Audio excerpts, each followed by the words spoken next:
more patchy. Staying dry until later across the far southeast, and across the east it'll be another quite chilly day, but much milder in the west. Highs of 10 degrees there for Glasgow, and we could see 12 in the southwest. Through the rest of Saturday evening and overnight, then that rain continues to spread its way southeastward, so quite a wet picture across much of England and Wales overnight. A lot of cloud around, quite murky as well, with some hill fog, and the rain could be quite heavy at times across higher ground of northwest England and Wales. Clearer though across Scotland, with some blustery showers spreading in from the Atlantic, and under those clear skies will be a bit chillier, but across parts of England and Wales a very mild night to come indeed. Temperatures not dropping below 12 degrees there in Plymouth. So most of us will get off to a cloudy start on Sunday, with some further patchy rain or drizzle to start the day across England and Wales. Still some early brightness though across parts of Scotland, but I think for most areas it will be cloudy. Across the south, whilst it will be cloudy, it will be mainly dry, but we will see heavy and more persistent rain spreading in across parts of Northern Ireland and Scotland through the afternoon. But despite the cloud, a very mild day to come across many parts. 7 or 8 degrees across Scotland, 12 or 13 in the south is above where they should be for the time of the year. But as I said, those winds really start to strengthen through Sunday night, the early hours of Monday morning across northwestern parts of Scotland. In exposure, we could see gusts over 80 to 90 miles an hour, with a warning already in force for that.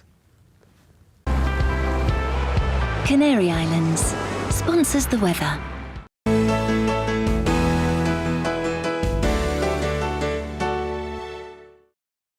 You're watching GB News live across the UK and the world on our digital stream. GB News is Britain's news channel. We are the UK's home of discussion and debate from all perspectives. We are here for you. Don't forget to join our YouTube community by clicking on that subscribe button. And if you want the GB News app, you can click and catch up on programmes anytime. We love to hear from you, so email us. gbviews@gbnews.uk. Thanks for being part of the GB News family. My name is Andrew Doyle. Join me every Sunday evening at 7 p.m. for Free Speech Nation. This is a show where we address current affairs and news stories of the week with the help of two wonderful comedian panellists. I brought in comics because I want to give it a lighter edge, and also they work for less. See you there.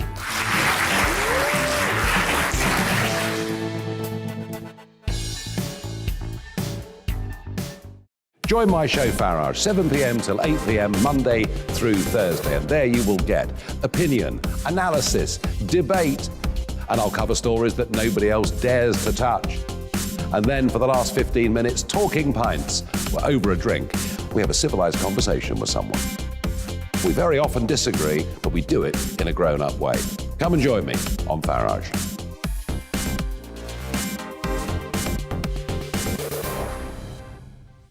I'm Colin Brazier. I've reported from more than 70 countries around the world, covered wars from Afghanistan to Iraq, from Lebanon to the Balkans. I'm trying to bring that experience, that feel for events, to the studio. And something else, I'm ready to give an opinion. Today's stories with a spark. Brazier from 8 p.m. weekdays on GB News.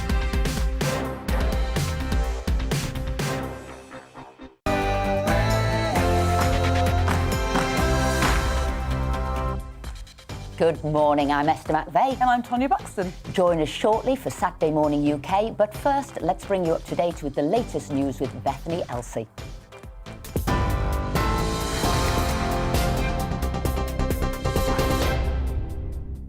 Good morning, I'm Bethany Elsey. This is your news at 10 o'clock. The Prime Minister is facing new allegations of rules being broken following reports the Treasury staff had office drinks during last year's lockdown. The Treasury says it did not organise a party last year, but it's aware of a number of people that had impromptu drinks around their desks after working on the autumn spending review. An investigation has been launched into several festive events in Downing Street in the run-up to last Christmas. He went on to win a strong majority of the party membership, and then he led us to a victory with a big majority in Parliament. And I think you'll find the Prime Minister still has the confidence and support of the parliamentary party. There are clearly rows and disagreements going on about some of the policies and some of the actions, but that's quite normal in a lively government. And to think that there were parties going on, we don't need an investigation. We know there were parties going on. We know the dates that they happened in Downing Street. It's just sickening. And so I do think this is a matter of moral authority for the Prime Minister, and for the first time in his overprivileged life, he has to do the right thing. He has to understand the hurt, the anger that this has caused, and the damage that it's done to public health advice coming out of government. Stricter COVID rules have come into force in Scotland. The government says all household contacts of positive cases should now isolate for 10 days, regardless of their vaccination status. That's as experts warn Omicron could become the dominant strain in the UK by next week. Health officials are urging all eligible people to get their booster jab, with new evidence showing a third dose significantly reduces symptomatic infection with the new variant. New guidance is also expected to be introduced for care homes from Wednesday. Residents will be restricted to 3 visitors and 1 essential care worker as part of measures to curb the spread of Omicron. Staff testing will also be increased from 2 lateral flow tests per week to 3, alongside a weekly PCR test. MPs are calling for urgent public inquiry into claims of institutional homophobia in the Metropolitan Police. It's after an inquest found police mistakes probably contributed to the deaths of serial killer Stephen Port's victims. The force blamed a lack of resources, but MPs say that doesn't explain the sheer number of failures or why none of the 17 officers investigated for misconduct were dismissed. The Foreign Secretary has expressed deep concern about the amassing Russian troops at the border with Ukraine. Liz Truss spoke as she welcomed foreign ministers in Liverpool as part of the UK's year-long G7 presidency. During the summit, she's expected to urge allies to present a united front against hostile behaviour by Russia. US intelligence officials says Russia has roughly 70,000 troops stationed near the UK-Ukraine border. Prosecutors in the sex trafficking trial against Ghislaine Maxwell have rested their case after 2 weeks of testimony. The British socialite is accused of grooming underage girls for convicted sex offender Jeffrey Epstein between 1994 and 2004. 4 women have given evidence accusing Maxwell of abusing them. The prosecution labelled her as dangerous and as a predator, but her defence says she's being scapegoated for crimes committed by Epstein because he isn't able to face trial. She's pleaded not guilty to 8 charges against her. There are reports of around 100 people trapped in an Amazon warehouse after its roof collapsed.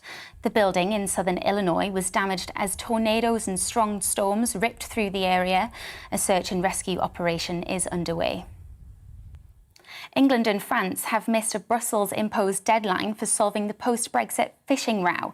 Friday night marked the end of the deadline without any agreements having been announced. The row centres on licences for small French fishing boats in the UK in the UK Channel. France has threatened legal action and trade restrictions against Britain if there was not a sign of goodwill by the midnight deadline. I'll have the latest headlines in half an hour.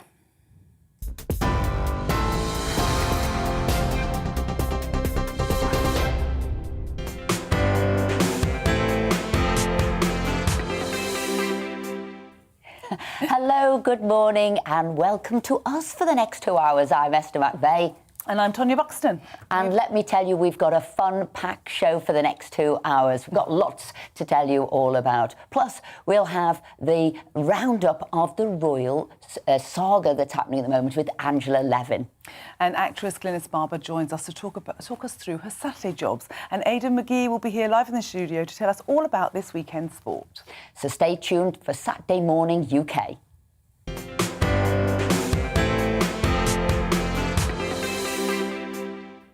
Well, it's been a turbulent week in politics for none more than Boris Johnson, with allegations of Downing Street parties. YouGov poll suggesting that MP has no integrity, with varying opinion on how to respond to the Omicron variant. It's left the Tories somewhat divided. Esther, do you think that's a fair comment, that you're divided? Well, there's absolutely a huge amount of upset on the backbenchers. Tory MPs are very angry, but let's be honest, the public is really angry to find out that they've lived by all these rules. They've given up huge sacrifices to find out the government weren't living by the same rules too, and that is indefensible. You can't have that. It is indefensible, but what we need to know is now, because of what's going on and because we're not actually getting a true answer with a lot of these things. What do you feel is Boris's position at the moment? How is it? I mean, I don't have much confidence. I don't have much confidence in the government at all. So how is Boris going to change that, and what's his position? Well, you know, I have to be honest, it's precarious at the moment. You keep looking at the papers, you keep looking at polls. He can change that. He can listen to what all of his, backbenchers are saying, people are saying, the public's saying, which is, you weren't living, as it seems, by the same rules as everybody else, compounded by the fact that you are now bringing in more rules, this Plan B, unnecessarily so.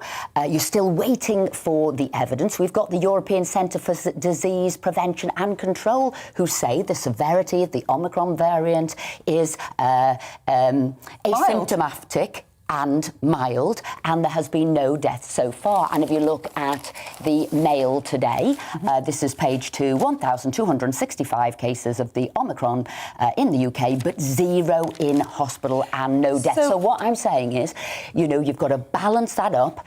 This is what's happening. Why are we going into a lockdown when we don't need it? It's not pointing that we need it yet. However, what we do know for sure, it's upsetting people's mental health, their health, livelihoods, jobs, and children and children's development. Children is the worst one for me, as you know. But for me, I've never thought I'd quote Putin ever in my lifetime. But he has said of the Omicron variant that it's actually probably nature's vaccine. It's the way that viruses come down, and it's the snivels, it's a cold, no one's dying. Are they using this to cover up the fact that the NHS is always in trouble every winter? Because that's what it feels like to me. They're kind of pushing in this Plan B for not true reasons. I don't understand why Boris is pushing through something that clearly is not needed for safety. And the public, me as the public, are feeling confused and upset because last year we think we may have had a threat. I've never really agreed in lockdown, having children, having seen the damage that it does, having talked to people who are in education and just across the board, people that are in hospitality, all that happened. All right, so let's take it back and look at the timeline. So we had March 2020, nobody knew what was happening, lockdown, everybody agreed, people voted for that. As we learn more about COVID, as we had the vaccine that broke that link between hospitalisations and deaths and catching the infection, we've all moved on. The vaccine has been successful. It's had a rollout. We all might have different views, but we've seen the break between hospitalisations, deaths and the vaccine. OK, so before you finish, Alistair, let's just say that when you've had this pandemic response, that you've done, all of the governments throughout the world have done them throughout time, a pandemic response, what they do, never was there lockdowns put in. So even that, for me, was an odd thing to do. But anyway, keep going. So what I'm saying is we're now at a different phase. We are. And we said we'd be guided by the science. So you will have seen people stand up in the House of Commons and say, but we haven't had the evidence yet for you to move into Plan B. What are you doing? It shouldn't be now. Let's see what's going on. Because of these other effects that we know is going to happen, why you bring in Plan B. And going back to your first point, is it a distraction? Is there other things going on? Here's one of the questions. It's from my other half, actually. It's from Philip Davis. And this was the question which summed up, I think, the mood of the backbenchers and the public. It was a very hard-hitting question, as were all of them the other night to Sajid Javid. Earlier this week, the Secretary of State came to the Chamber and said in answer to my honourable friend for New Forest that there were no hospitalisation, not one single hospitalisation from this new variant. And today he comes with his latest in a long line of arbitrary, unnecessary socialist measures, supported by the socialists on the other side of the House as well. I'm very sorry that the Secretary of State seems to have gone native so fast and come forward with this announcement without even a cost-benefit analysis. Can he give me any reason at all why I shouldn't tell my constituents to treat these rules in exactly the same way that Number 10 Downing Street treated last year's rules? Mr. Speaker, I do understand the importance of the point my honourable friend is making. What I would say to him, first of all, we all know that in South Africa, where we believe this variant originated, we are seeing significant hospitalisations with this new variant, and they have been doubling on almost a weekly basis. Also, we know from the history of viruses, but particularly with this pandemic, that there is a lag a significant lag sometimes between infection and hospitalization. It takes time for the virus to incubate, and sadly in some people that might lead to serious disease, which might mean hospitalization. It's worth noting, Mr. Speaker, that I believe that when back in January 2019, when the UK had its very first case of COVID-19, it wasn't until I think 2 months later that we actually experienced the first death. So thank goodness, thank the heavens for Philip Davies, because he says it straight. I mean, honestly, when you go home, you hug that man from me, because he all asks right, the we're questions. in a bubble, we can. he is asking the questions that we're all asking. You know, what is the cost-benefit analysis? And you've got Sajid Javid just talking. Okay. So hang on, let me just say, he's saying things there that are not guaranteed. It's always the worst case scenario. We don't know what's happening with Omicron. We know what we think we know is it's very weak, but what we do know is that Plan B, what we do know, is going to cause great harms, and he never addresses that. And you know what? What's coming up with the government? They've got so much going on at the moment. OK, so my question was about the cost-benefit analysis. Why are you bringing this in? What is the analysis to bring in Plan B that wasn't there yet? The only really unfortunate news is that there will be huge rebellions on the Conservative side. I don't know the numbers. People are counting them up at the moment, but it will be a large rebellion. But when you asked that question, did you get an answer? What? Did you get an answer when you asked what are the cost benefits? No, we didn't. I didn't get the answer for that. Hence, I asked it, and I said, could the government release the papers upon which this was put forward? But what I will say is that Labour have already said they will be voting with the Conservative government. So even if it's a massive rebellion, it will go through because, as Philip points out there, it's a socialist, statist answer to a situation. So what we've got to make sure is, and I would make a plea, Boris, don't push this through on Tuesday. We're voting next week on Tuesday. Don't do it. Take the temperature of the nation, take the temperature of your parliament, all who want you to succeed, and don't push these extra regulations through next week. And remember, next week's a big week. Not only are we voting for this on Tuesday, there is obviously the by-election on Thursday, and we're going to see what the public is thinking in Shropshire, what's happening there. I think that he will be really shocked, and I think hopefully he will take your advice, Esther. And remember, he's on paternity leave at the moment. I mean, I'd really like to talk about that. I mean, I agree with paternity leave, and I think it's all great, but when you are the Prime Minister of a country that is in peril at the moment, everything is up in the air, people are really struggling and suffering. And what child is this? I don't even know what number this is. Number 7, thank you. Did he take paternity with all of them? Yeah. And don't you think this might be the one time that Carrie could, stay home and look after the baby herself? I mean, what is that about? All I would say is recess happens this week, and I, like you, would say, Boris, and I think you could well do, come back to the House Monday, Tuesday, Wednesday, Thursday, and then you can obviously have your break. I agree with you. There is so much going on. It is so important. We need the leader at the front of the ship, as it were, steering us through these very choppy and he absolutely waters. needs to be concentrating on what's going on now, how we are feeling, and for our nation. So, Boris, you're off next week. Get back in. So since we've had news of this variant, what has been the impact on the travel industry? Well, joining us now is Tara Hawkins from Authentic Villa Holidays.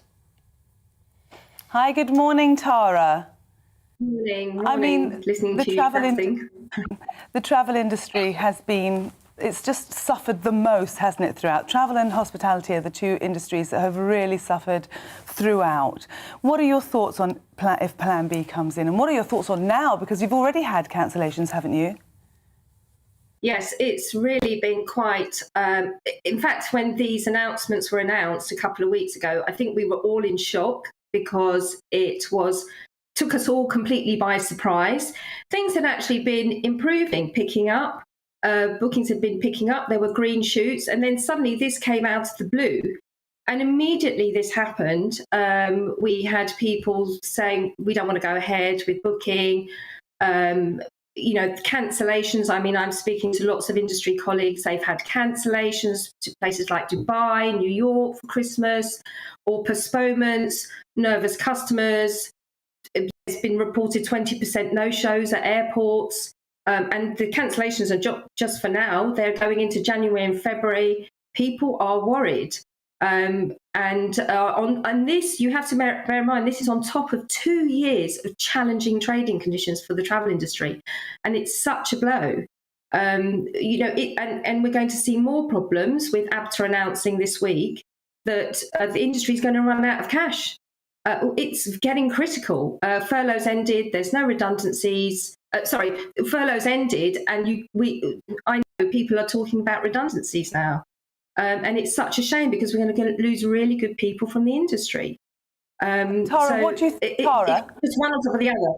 Yes. Tara, what do you think can be done then to help the travel industry? What if you were speaking to the government now, what do you think they should be doing to help the travel industry? Well, for the immediate action, we need an urgent response on how long these restrictions will stay in place. It's so concerning to just carry on indefinitely, not knowing when they can be lifted. Will it be next week, in January, February? And bearing in mind, January is a very, very busy booking month for the industry. Are we still going to have it hanging around there? I mean, there's talk of even more restrictions coming in. So, it's a real worry. So we need some certainty on when it's going to end. The furlough and grant support is all very good. It's just kicking the can down the road. It's not really right that our ability to trade has been curtailed, yet there's no supporting compensation. And what about, Tara, what about holiday goers? What are they saying to you? What is their biggest complaint or concern? Oh, it's the fear and uncertainty, the fear of being stuck abroad, or testing positive, having to go into quarantine. I mean, you can imagine a family of four, this is over £8,000. Uncertainty, they're actually just saying, look, we're just going to leave it. So, hence no bookings. They're extremely worried. But those that have bookings, their stress levels have gone up. They want to see, holidays aren't just about going on holiday. They're seeing families and friends. Business, and the insurance companies as well, some of them aren't covered for government changing of rules.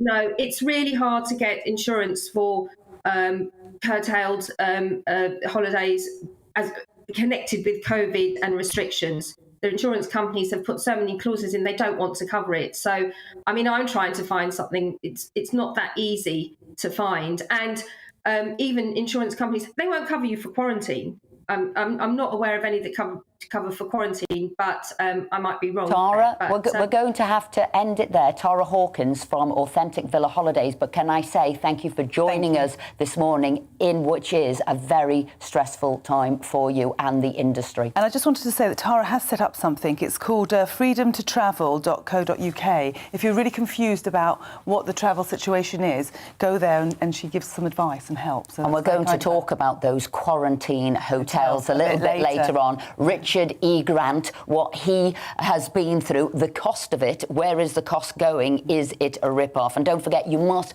get in touch with us about any of the things we've been talking about today. Where do they email it to? gbviews@gbnews.uk. But stay tuned, because in a moment we will be speaking to Mark Francois, MP, because he's got a new book out which has become an Amazon bestseller, and it's called Spartan Victory, the inside story of the battle for Brexit. Don't go away. It's time to remind ourselves there's always another winter. Canary Islands sponsors the weather.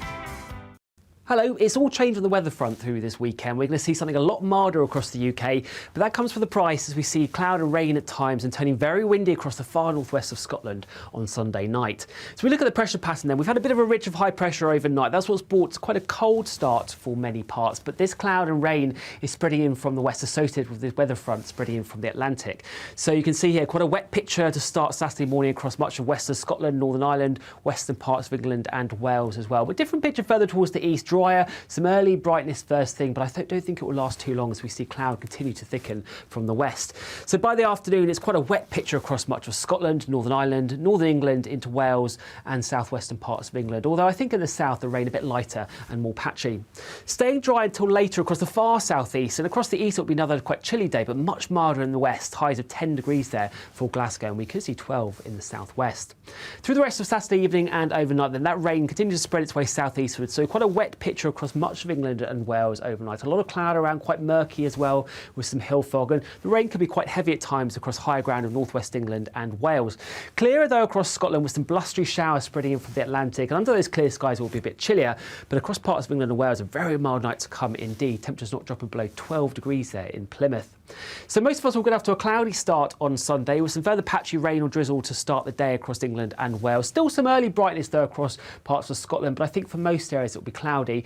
Across the south, whilst it will be cloudy, it will be mainly dry, but we will see heavy, more persistent rain spreading in across parts of Northern Ireland and Scotland through the afternoon. But despite the cloud, a very mild day to come across many parts. 7 or 8 degrees across Scotland, 12 or 13 in the south is above where they should be for the time of the year.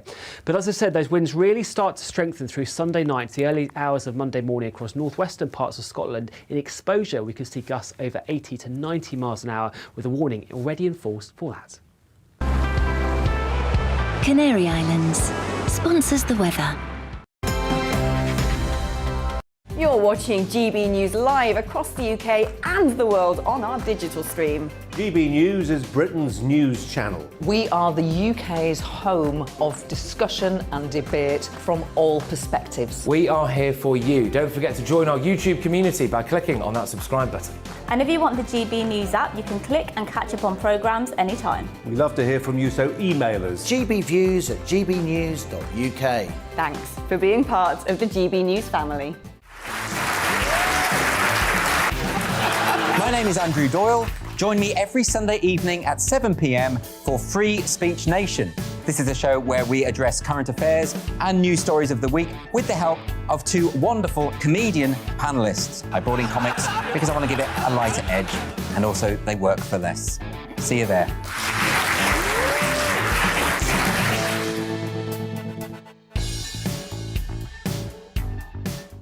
Join my show Farage, 7 p.m. till 8 p.m. Monday through Thursday, and there you will get opinion, analysis, debate, and I'll cover stories that nobody else dares to touch.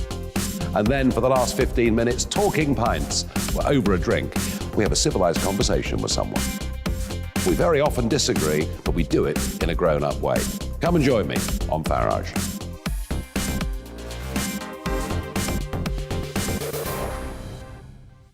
I'm Colin Brazier. I've reported from more than 70 countries around the world, covered wars from Afghanistan to Iraq, from Lebanon to the Balkans. I'm trying to bring that experience, that feel for events, to the studio. And something else, I'm ready to give an opinion. Today's stories with a spark. Brazier from 8 p.m. weekdays on GB News.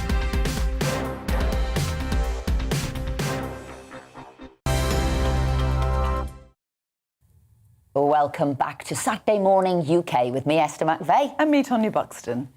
As we mentioned before the break, the MP Mark Francois has a new book out, which has become an Amazon #1 bestseller. It's called Spartan Victory, the inside story of the battle for Brexit. And we're pleased to say that Mark joins us now. Good morning, Mark. Good morning. Good morning, ladies. Do you know what I find so fascinating is that you couldn't find a publisher for this book. Is that true?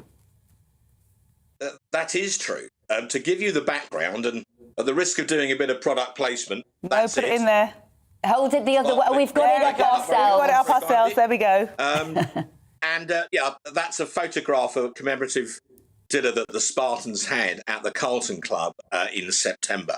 So the background is I wrote the book during the lockdown. And then I went to a literary agent, and he said he could, find me a publisher. And he contacted most of the, main publishing houses. And unfortunately, he sat me down in his office after a few months and said, look, I've had some positive complimentary comments about the book. People kindly say it's well written, it's amusing in parts. But I'm not going to sugar the pill, Mark. They're not going to publish this book because, the zeitgeist in the industry is overwhelmingly Remain.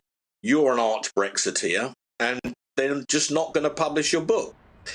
So that was a bit frustrating because I thought it was important to tell what happened from a Brexiteer's point of view.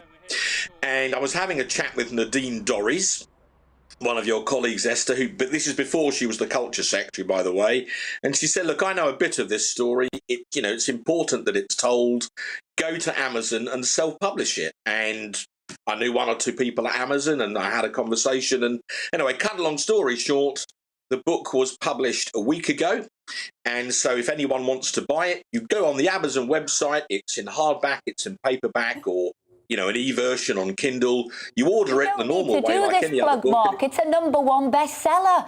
But what I was going to say to you, realistically, they should have looked at the numbers in the country. Absolutely. How many people voted for Brexit? How many people want to read this inside story? So really, a job beckons for you within the publishing industry too, Mark. But that just, the fact that publishers didn't publish really shows you how they don't take what the public want to read into hand. They just take what they want the public to read, which is another example of us being controlled. So I'm really glad it got published because it's really quite a shocking book. Well, what it does is it tells it does what it says on the tin. It tells the inside story of what really went on. Esther, you'll remember this very well. We had a referendum. We put a booklet, or rather the government did. They spent £9 million of British taxpayers' money putting a booklet through every door in Britain before the referendum that said, this is your decision. The government will implement what you decide. Then the British people had the temerity to give them the wrong answer. They voted for British self-government, which isn't what the government were expecting them to do. So then the British establishment, including some in the media and in the House of Commons and in the civil service, connived effectively to do everything that they could in order to overturn the democratic decision of the British people. And in the end, it was a bunch of backbench Conservative MPs that stopped them. They very nearly got away with it. And this is the inside story of what was really, really going on. It takes you into some of the meetings of the ERG. It actually takes you inside, as it were, the back corridors of Parliament, that to which most members of the public, unfortunately, would never get access. And it explains how a bunch of Tory MPs fought their own government and the establishment to protect British independence and freedom, and how we won, hence Spartan victory, rather than Mark, Spartan you defeat. were also the chair of the European Search Group as well. When you said the ERG group there, I'm just explaining it so everybody knows what it was. And to become a Spartan, you had to vote 3 times against Theresa May's deal. So I am somebody who was in cabinet and stood down because we weren't doing the Brexit vote. I am two-thirds of a Spartan because I voted twice against it. But what I'm going to ask you, on the third vote, and you were proved right, Mark, but on the third vote, did you ever worry, because this was the odds we had to draw up, that we would have remained? Because if it hadn't have been Theresa May's vote, what we were saying at the time, then we could have well remained in. So can you tell me what you were thinking at the time? Did you ever worry that it could have flipped the other way and your vote then as a Spartan could have meant we were still in Europe? Well, firstly, Esther, you resigned, from cabinet on a point of principle over Brexit, and you should be commended and forever remembered for having had the moral courage to do that.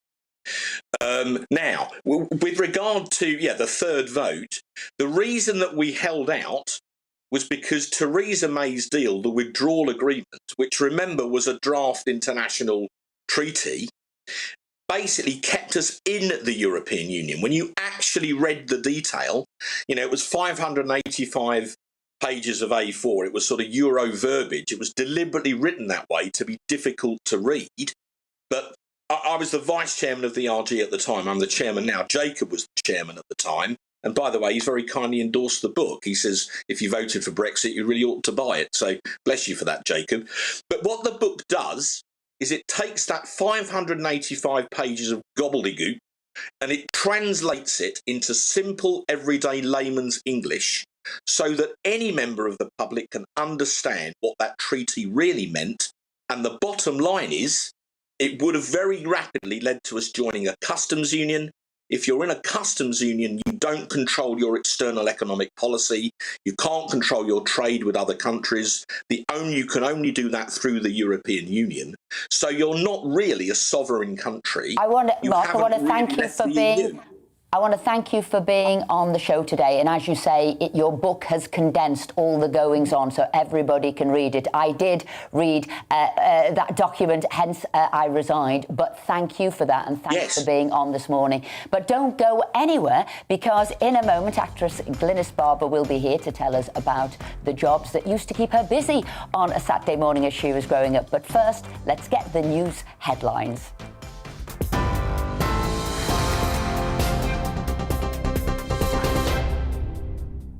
I'm Bethany Elsey. Here are your latest headlines. New allegations have emerged of COVID rules being broken following reports Treasury staff had office drinks during last year's lockdown. It comes after a week of controversy surrounding parties in Downing Street in the run-up to last Christmas. The Treasury says it did not organise a party, but it's aware a number of people had impromptu drinks after working on the autumn spending review. Stricter COVID rules have come into force in Scotland. All household contacts of positive cases should now isolate for 10 days, regardless of their vaccination status. That's as experts warn Omicron could become the dominant strain in the UK by next week. Health officials are urging all eligible people to get their booster jab, with new evidence showing a third dose significantly reduces symptomatic infection with the new variant. New guidance is also expected to be introduced for care homes from Wednesday. Residents will be restricted to 3 visitors and 1 essential care worker as part of measures to curb the spread of Omicron. The Foreign Secretary Liz Truss has expressed deep concern about the amassing of Russian troops on the border with Ukraine. She spoke ahead of a G7 meeting of foreign ministers in Liverpool. US intelligence officials say Russia has roughly 70,000 troops stationed near the Ukrainian border.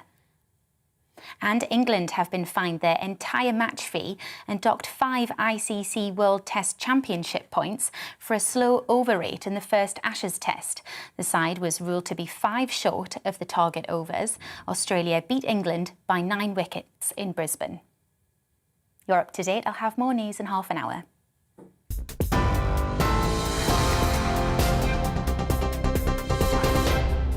Join us for Political Correction. We're here every Sunday to correct politics and put you, the people, back in charge. We talk about all areas of the United Kingdom, including Northern Ireland. Our debate goes way beyond the Westminster Village. It's about the real country. It's about your opinion. So please, we want you to tell us what you think. This is Political Correction. Every Sunday morning from 10 a.m. here on GBNews. You're watching GB News live across the UK and the world on our digital stream. GB News is Britain's news channel. We are the UK's home of discussion and debate from all perspectives. We are here for you. Don't forget to join our YouTube community by clicking on that subscribe button. And if you want the GB News app, you can click and catch up on programmes anytime. We love to hear from you, so email us. gbviews@gbnews.uk. Thanks for being part of the GB News family. My name is Andrew Doyle. Join me every Sunday evening at 7 p.m. for Free Speech Nation. This is a show where we address current affairs and news stories of the week with the help of 2 wonderful comedian panellists. I brought in comics because I want to give it a lighter edge, and also they work for less. See you there.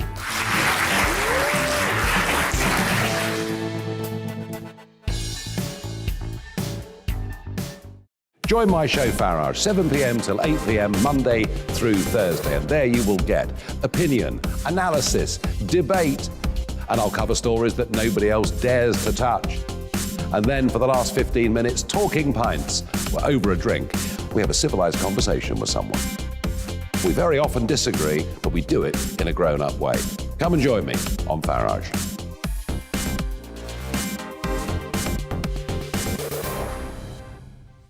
I'm Colin Brazier. I've reported from more than 70 countries around the world, covered wars from Afghanistan to Iraq, from Lebanon to the Balkans. I'm trying to bring that experience, that feel for events, to the studio. And something else, I'm ready to give an opinion. Today's stories with a spark. Brazier from 8 p.m. weekdays on GB News.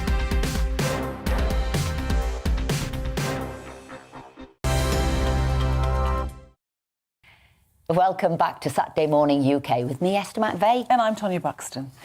And we've got some GB views in. We have indeed. Go Carol on. says, I believe Starmer's Labour Party should be renamed the Rear View Mirror Party, as they're always looking backwards rather than forwards. Perhaps some journalists should also do the same. Very good point, Carol. Very Stephen says the problem is the country is not being run by politicians, but by scientists who are treating the virus as an experiment with the population as the guinea pig. And Dan says, why won't people accept the vaccines are the safest measure? Get the booster, get safe, get back to normal. Or your natural immunity will do it for you too. Hang on.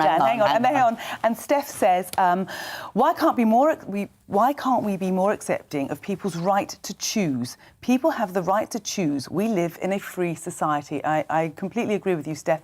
But also, don't forget, we love your views. So please do email us in. It's gbviews@gbnews.uk. We would really love to hear what you've got to say today. And we've got a busy show, so we've got lots coming in, so come on. It's that part of the show, though, now, where we take a trip down memory lane and reminisce about those all-important Saturday jobs we had whilst we were growing up. For many of us, the Saturday job was our first taste of financial freedom, from newspaper rounds to manning the tills at your local supermarket. The all-important Saturday job was a major milestone in our lives. So joining us now to talk about her Saturday jobs is the actress Glynis Barber. Glynis, wonderful to see you. So looking lovely. Wonderful as always. Great you could join us. So come on, tell us, what were your Saturday jobs growing up? My very first one, I'm afraid, was not fruitful. When I was very, very young, I got all the neighbours to give me money. And I said, come to your door at 6 o'clock and I'm going to whiz by and do a little show for you. And bless them, they all gave me money. And I whizzed by literally on my tricycle going, woo, and standing up. And my mother was completely horrified and made me give all the money back. So that was not I was devastated. So my first Saturday job was actually when I was at drama school, and I thought, well, it'd be nice to do something in a theatre. So I decided to become a theatre usher, and was literally the worst theatre usher that has ever existed. And I mean, how can you be bad as being a theatre usher? But yes, no, I managed it because what no one tells you. I'll tell you why. I mean, I was good at the ushering bit, but the interval was absolute hell because you had to put the ice cream tray round your neck. And no one tells you how heavy those things are. They're very heavy, and you've got this big strap around your neck. And I'm sure there's a knack to it, but I never worked it out. And I couldn't stand up straight. So I was sort of bent over like this, going around with the ice creams, and it was agony. And unfortunately, the audience found it absolutely hilarious. You know what that reminds me of? Do you remember, was it Mrs. O on Acorn Antiques? And she was always walking. Yes, that was it. That was me. And Julie Walters. People used to laugh. They used to point. They used to stare. It was so embarrassing. I'm sure it helps sales, though, because they'd look at you and think, oh, my goodness, this poor thing. Let me buy an ice cream. My ice creams always sold out. See? Sympathy vote. I sold all my ice creams.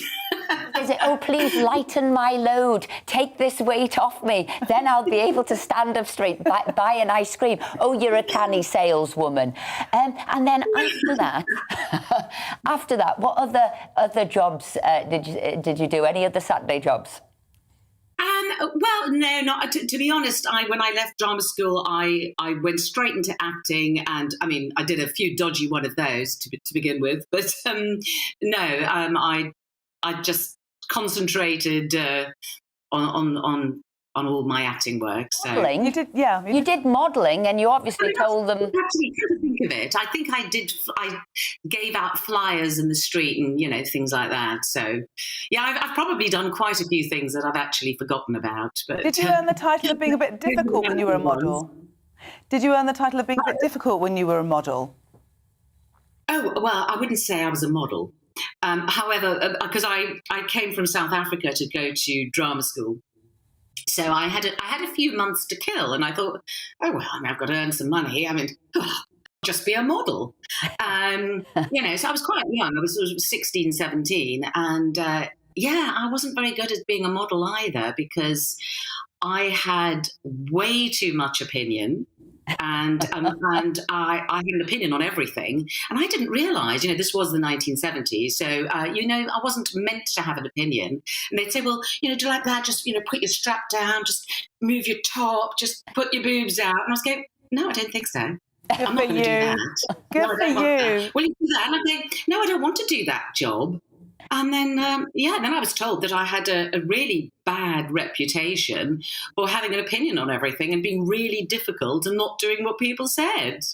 But then we all love you as well, not only from Blake 7, which I think was your breakthrough, and then obviously Dempsey and Makepeace, which we obviously all watched all the time. But more interestingly, maybe for you, you found love with your partner there, who became your real life partner. I did. And we've now been married for 30 years. Oh, look at you there. But what was that like, being on set with somebody you obviously fancied and then was going to be your husband? Were you allowed to let your feelings show? Did you pretend you didn't have a thing for him? It didn't start off well, because we didn't like each other that much to begin with. So we used to fight a lot, which I think is probably what that chemistry everybody was seeing on screen, and what made the relationship interesting is that, there was a lot of stuff going on. And then we pretty much hated each other the first year. And then we quite fancied each other the second year. And we started seeing each other, and we did try and keep it secret, because it didn't seem a good idea to go public with it. And of course, the more secret we tried to keep it, the less of a secret it was, and the more. Yes, because everyone's gossiping. Everybody was gossiping, and the press went absolutely crazy because, it was a PR disaster, really.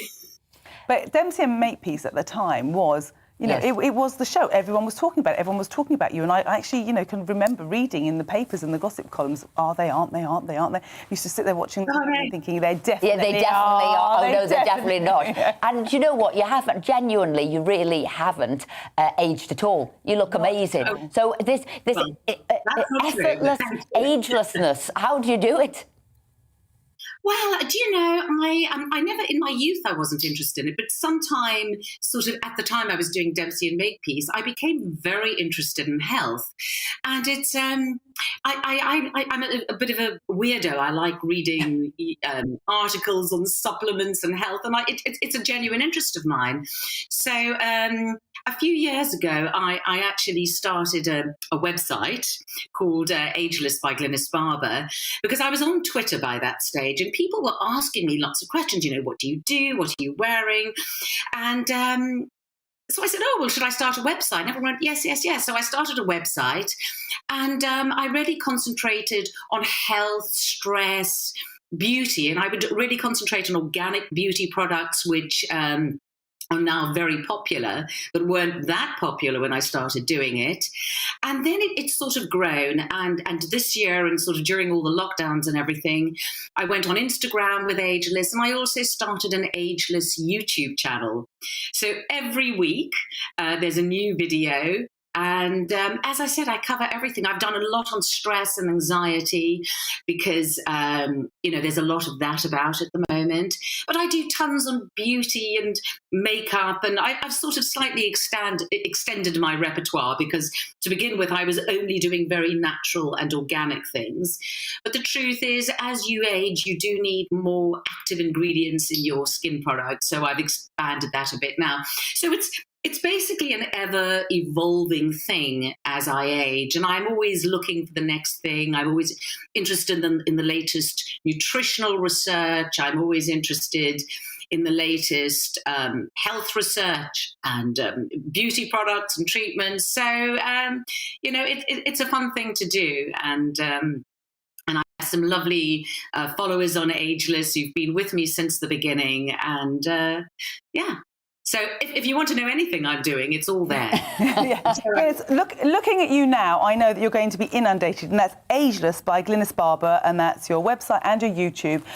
Girls, honestly, I've seen this woman. I saw her recently.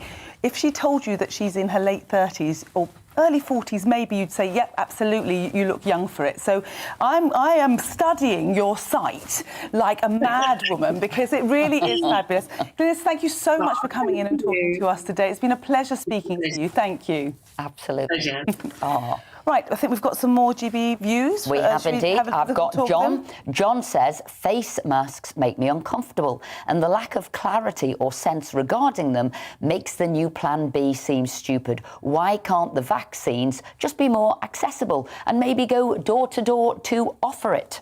OK, and Carol says, Boris is an absolute joke. Any other Prime Minister would have been sacked by his party and the country if the scandals came out about them. But because he is weird and quirky, he gets away with it. Conservatives need to hold their leader to account. Oof, that's hard-hitting. That's hard-hitting. It is, and I think you're seeing that at the moment. I mean, whether you're reading sort of The Sun, page 2, the Red Wall MPs, whether you're reading any of the other papers, and obviously next week's a big week, and there will be, we don't know the size yet, a rebellion by the Conservative backbenchers. So keep an eye out for that, Carol. Dennis, Labour are no better than the Tories for failing to take action. Where is their recovery plan? Well, that's what I said, Dennis. It'll be Labour pushing it through, which is why most Tories can't understand what we're doing. Right, keep your GB views coming in to gbviews@gbnews.uk. Regular viewers will know that usually around this time we speak to Selina Cherry for a showbiz roundup. But today, though, we've decided there's so much royal news in the news at the moment that we should catch up with royal author Angela Levine about the latest going on behind the palace walls. Angela, welcome. There's a lot going on, isn't there? Oh, it's absolutely amazing. I'm working really hard. I bet you are. To keep up and learn what's happening next and find out. But it's also fascinating. It fascinates me. It is, and probably the biggest story, which is rumbling all the time now in all the papers, is sort of the Maxwell story. Obviously, the links back there to Andy, and what we saw was those pictures, didn't we? We saw them. The pictures made my stomach turn, actually. At Balmoral? No, not at Balmoral. I thought you meant at the... No, I meant where you saw them, at Balmoral. So you saw them sitting there, and then you saw the Queen in the same place. So it showed the link to the royal family, and then whether it's Vera and here you go, here's the pictures. I was waiting for them to be brought on. Here they are. Yes, well, Prince Andrew invited him to come for a weekend, and so he did. And what's interesting is that he said when he was... I mean, that's an uncomfortable shot to see the two side by side, isn't it? Yeah. So it is, because there's one of Prince Philip as well, with one of his great-grandchildren. He was playing with them as well, and it makes you feel very uncomfortable. But Prince Andrew said on the BBC Newsnight interview that he only saw him once or twice a year. But we have that picture. We also, a few months later, was invited to the huge birthday party in Windsor, which was about 4 or 5 royals who had birthdays within the next month or so. And Prince Andrew invited him for that. And then he invited him very shortly afterwards for a shooting. So he saw a lot of him, which does make your stomach turn, actually. And if you see a lot of someone, they're not going to just make small talk or you haven't seen, they're going to sort of discuss other things. And to say he knew absolutely nothing about anything that was going on, I think he's pulling hair over eyes. And obviously the member of the royal family that everybody loves. The whole time she's been on the throne, doesn't seem to ever have put a foot wrong, and that's many years now, and that's the Queen. And what will she be doing over Christmas? What will the family celebration be? Well, she made a big effort to get her aides to say that she's feeling much better and she wants a traditional family Christmas at this time. And we know that Prince Charles and the Duchess of Cornwall will be going. We know that Catherine and William are going. And usually they go one day to the Queen and then one day to Catherine's home, parents' home. But this year they're going to stay with the Queen just to keep her company. And what's very interesting is that they also said that she was going to perhaps walk to church as normal, so it was back to normal. But I think now with the rise in the pandemic that actually she won't do that, because it's usually full of people watching her, and I don't think that will be what they will allow, because they're trying to safeguard her so much, A, because she's 95, and B, because this wonderful Platinum Jubilee that we're all working for next year. How old she is. She's done a life of dedication. Yeah. She's 95. It looks as if, her pins, her legs aren't as good as they were. She's got to stick there. So why would you expect her to walk into a service? I think people forget just how, old she is now. But she doesn't want to either. Yeah. I mean, when there was the oldie lunch and they asked her if she could be oldie of the year, she wrote, somebody wrote on her behalf, you're as old as you feel, so I'm not appropriate to be the oldie one. And that's why we admire her so much. That's why we love her, isn't it? That's why we Yes, yeah. And so, although she's changed her mind because she was ill, yes.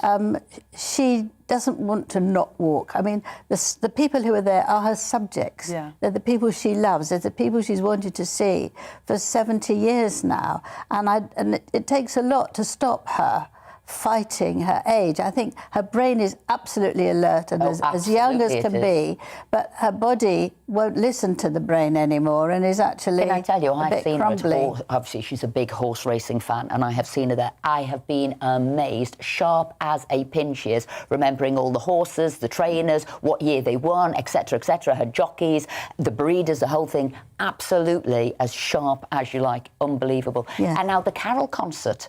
This carol concert, Catherine and William, and it's now going to ITV. What was the fallout? What's happening there? Well, I think that the fallout was with the BBC, with their programme about princes and the press.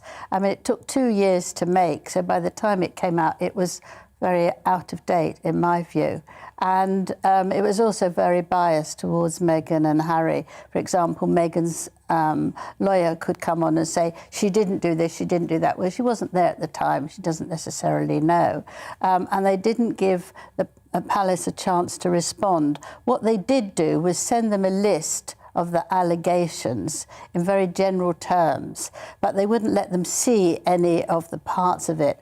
But having watched the second part, due to my profession, not to my willingness, I saw that it seemed very bitty, and it seemed to me that they cut out a lot. Do you know that the BBC had 925 complaints about that? Yes. So it just shows that the public was not interested in No, and I think you could imagine that there would be thousands and thousands more, because there's lots of things I don't approve of, but I can't be bothered to actually let them know. Yeah. So if they've had that number actually in writing and people have, when it's quite complicated, and I think they do that so to put you off, there are thousands more who thought it was very biased, it was very distasteful, and it was done by a person who is actually has said that he wished he could throw a brick at Prince William and Catherine. He was in his 20s then. He apologised and said that he was very immature, but actually was working as a senior journalist on a national newspaper. I don't think you can get away with that one. But I'm glad that the BBC got their wrists slapped and the carol concert ended up going to ITV. Yes, it's terribly clever of them to do it, because they're not getting involved in the argument. They've just moved on. Well done. They do That's it in a classy way. Yeah, I was going to say a lesson for all of us in life. Move on, move it forward. Moving on, we've got some beautiful Christmas pictures, haven't we? They've just taken some lovely pictures. They're absolutely of William and gorgeous. Kate and the kids, and they just look so happy. It's on the front pages of most of the newspapers today. Yeah. There it is. And they just what's look lovely? They were in Jordan for a secret holiday over half-term. But if we look at each of them, I love the fact that William and Catherine have got their hands on each other's knees. It sort of says, you're mine, doesn't it? Yes. And I think that Princess Charlotte looks absolutely amazing. She must do ballet classes, because her posture is extraordinary. and she looks very princess-like. She does. With her smile. And then little Louis, who's changed a lot from being a little boy, now looks as if he's getting into his sort of school years, and he looks fantastic. And William looks the same, actually, a bit mischievous, loves army things, wears them whenever he can. But it's it's the first time that Prince William has shown himself in shorts rather than long trousers. I don't know if that means anything. But Angela, we want to thank you very much indeed, Leven, for coming in today. So stay tuned because coming up on Saturday Morning UK, there's plenty more. But first, let's go to the weather. It's time to remind ourselves there's always another winter. Canary Islands sponsors the weather. Hello, it's all changed on the weather front through this weekend. We're going to see something a lot milder across the UK, but that comes with the price as we see cloud and rain at times and turning very windy across the far northwest of Scotland on Sunday night. So we look at the pressure pattern then. We've had a bit of a ridge of high pressure overnight. That's what's brought quite a cold start for many parts, but this cloud and rain is spreading in from the west associated with the weather front spreading in from the Atlantic. So you can see here quite a wet picture to start Saturday morning across much of western Scotland, Northern Ireland, western parts of England and Wales as well. But different picture further towards the east. Drier, some early brightness first thing, but I don't think it will last too long as we see cloud continue to thicken from the west. So by the afternoon, it's quite a wet picture across much of Scotland, Northern Ireland, Northern England into Wales and southwestern parts of England, although I think in the south the rain a bit lighter and more patchy. Staying dry until later across the far southeast, and across the east it'll be another quite chilly day, but much milder in the west, highs of 10 degrees there for Glasgow, and we could see 12 in the southwest. Through the rest of Saturday evening and overnight, then that rain continues to spread its way southeastward, so quite a wet picture across much of England and Wales overnight. A lot of cloud around, quite murky as well, with some hill fog, and the rain can be quite heavy at times across higher ground of northwest England and Wales. Clearer though across Scotland with some blustery showers spreading in from the Atlantic, and under those clear skies it will be a bit chillier, but across parts of England and Wales a very mild night to come indeed. Temperatures not dropping below 12 degrees there in Plymouth. So most of us will get off to a cloudy start on Sunday with some further patchy rain or drizzle to start the day across England and Wales. Still some early brightness though across parts of Scotland, but I think for most areas it will be cloudy. Across the south, whilst it will be cloudy, it will be mainly dry, but we will see heavy, more persistent rain spreading in across parts of Northern Ireland and Scotland through the afternoon. But despite the cloud, a very mild day to come across many parts. 7 or 8 degrees across Scotland, 12 or 13 in the south is above where they should be for the time of the year. But as I said, those winds really start to strengthen through Sunday night, the early hours of Monday morning across northwestern parts of Scotland. In exposure, we could see gusts over 80 to 90 miles an hour, with a warning already enforced for that. Canary Islands sponsors the weather. You're watching GB News live across the UK and the world on our digital stream. GB News is Britain's news channel. We are the UK's home of discussion and debate from all perspectives. We are here for you. Don't forget to join our YouTube community by clicking on that subscribe button. And if you want the GB News app, you can click and catch up on programmes anytime. We love to hear from you, so email us. gbviews@gbnews.uk. Thanks for being part of the GB News family. My name is Andrew Doyle. Join me every Sunday evening at 7 p.m. for Free Speech Nation. This is a show where we address current affairs and news stories of the week with the help of two wonderful comedian panellists. I brought in comics because I want to give it a lighter edge, and also they work for less. See you there.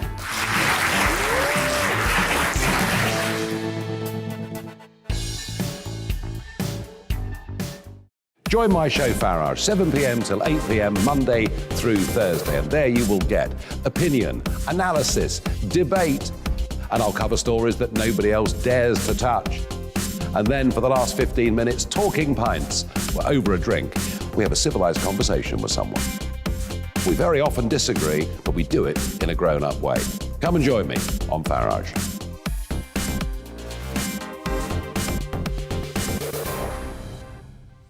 I'm Colin Brazier. I've reported from more than 70 countries around the world, covered wars from Afghanistan to Iraq, from Lebanon to the Balkans. I'm trying to bring that experience, that feel for events, to the studio.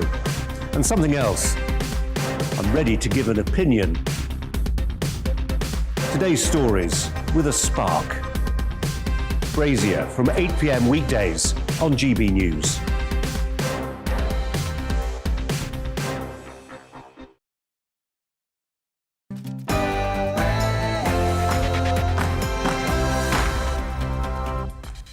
Good morning, I'm Esther McVeigh. And I'm Tonya Buxton. You're watching Saturday Morning UK. Now let's bring you up to date with the latest news.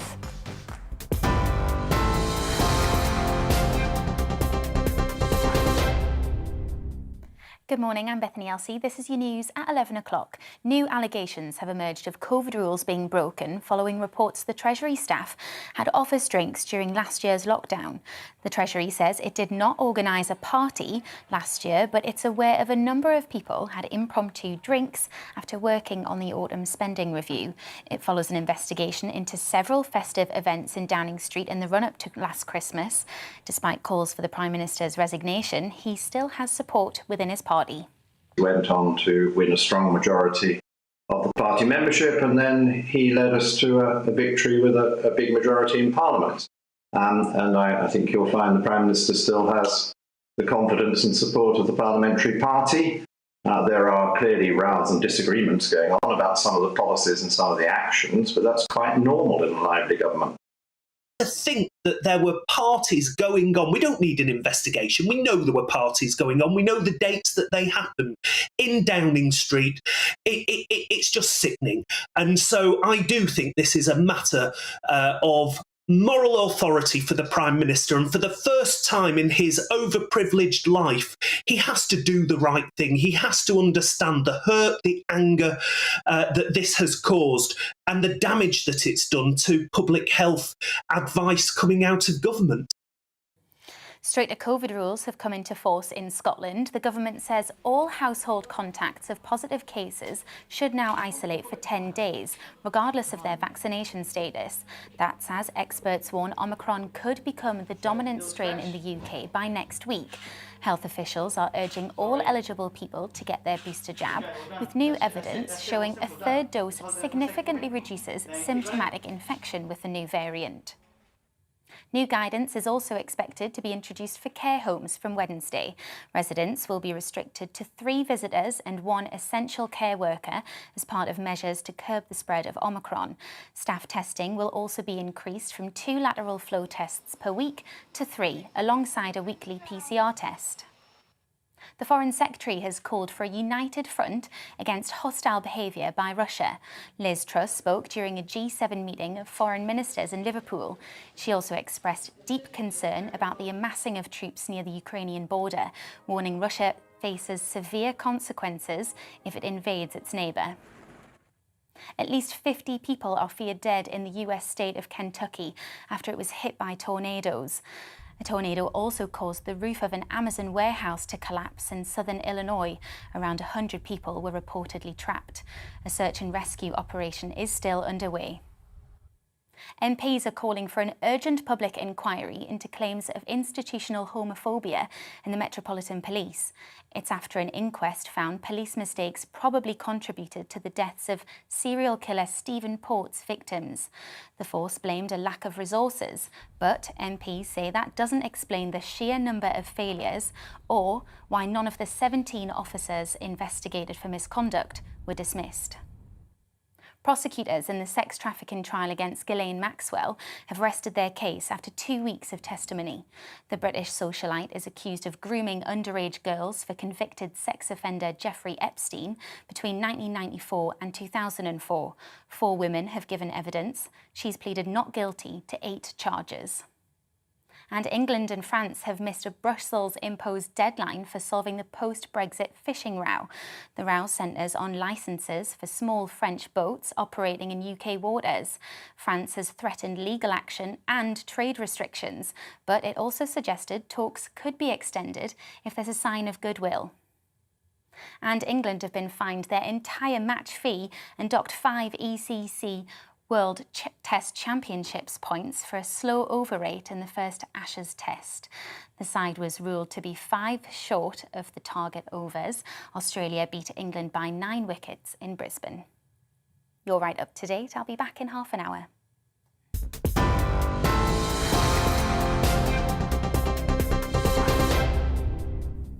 Good morning. Welcome to Saturday Morning UK with me, Esther McVeigh. And I'm Tonya Buxton. We're here for the next hour with plenty to get you talking, including why the BBC has banned the acronym BAME. Plus, I'll be serving you some of my delicious mince pies today in Tonya's Treats. All that and more on Saturday Morning UK.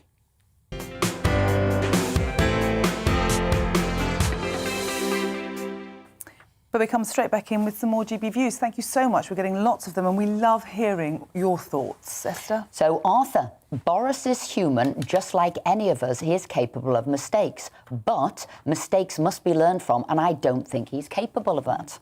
And I've got Jenny here. Plan B is a joke. It's clearly a pathway back to lockdown, regardless of what happens. It seems the only way to keep us safe is to lock us up, which is not fair on society or the individual. And Esther, there's another Esther, and she says, How very dare that? How very dare that? Why can't we find a solution to this problem? Solving COVID takes us from one extreme to another, and everybody gets annoyed. And Fran, COVID hypocrisy is a real thing. The people who are complaining about lockdown are idiots who refuse to get vaccinated and are putting us back in this mess. Listen to the science, for God's sake. That was Fran there. Yes. Don't agree with you, Fran. Anyway, Will, I own a bar badly affected by COVID as it needs a constant cycle of guests to come and go to turn a profit. If the government wants to save lives, focus on livelihoods too. Very good point. And Darren says, Boris makes me sad. He had such promise and continues to throw all away, wanting to please people all the time. Where is his backbone? Very good question there, I think. Right, and from your views, right, we've got another story on this situation. The education regulator, Ofsted, has said that nearly all children in England have fallen behind in their education and suffered as a result of the pandemic. The watchdog has called on schools to offer pupils sport and extracurricular activities to ensure children regain a sense of normality in their lives. Chief Inspector Amanda Spielman said, in order to protect older generations, we asked the youngest generation to put their lives and education on hold. As we look forward to the year ahead, we must strive to redress the balance. I'm very pleased to say that we're joined by Ellen Townsend, who is Professor of Psychology at Nottingham University. Good morning, Ellen. I'm so glad to have you on the show today because there's so much to talk about. What are your thoughts on this report? Well, good morning. It's lovely to be here. Thanks for inviting me. I think the report it's really worrying, but it corroborates many reports and much research that's come out in the last 20 months. Which many academics were warning about from quite early on in 2020. We knew that restricting the lives of children would have an enormous impact on them. And I'm afraid report after report is just, supporting what was being predicted. And I welcome some of the recommendations in the report, so particularly the focus that we need to get back to normal for children and we need to make sure that there's a broad and rich curriculum for them, so not just about academic catch-up. So I think there are some positives in there, but I think, the discussion around loneliness and misery is just very deeply worrying. And of course, the learning loss, 33 million days of school lost for school children in this country is a national disaster.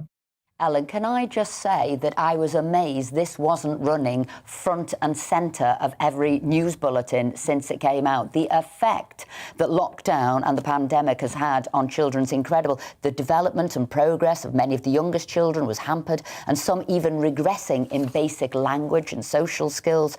Children with SEND had additional barriers to overcome, as many were unable to access the support they rely on. The list goes on and on of all the negative impacts. And the Telegraph front page today has pleaded, isn't it? Keep the schools open come what may, because they're fearing now schools might not open after the Christmas recess, which adds to those 33 million lost days of education for pupils.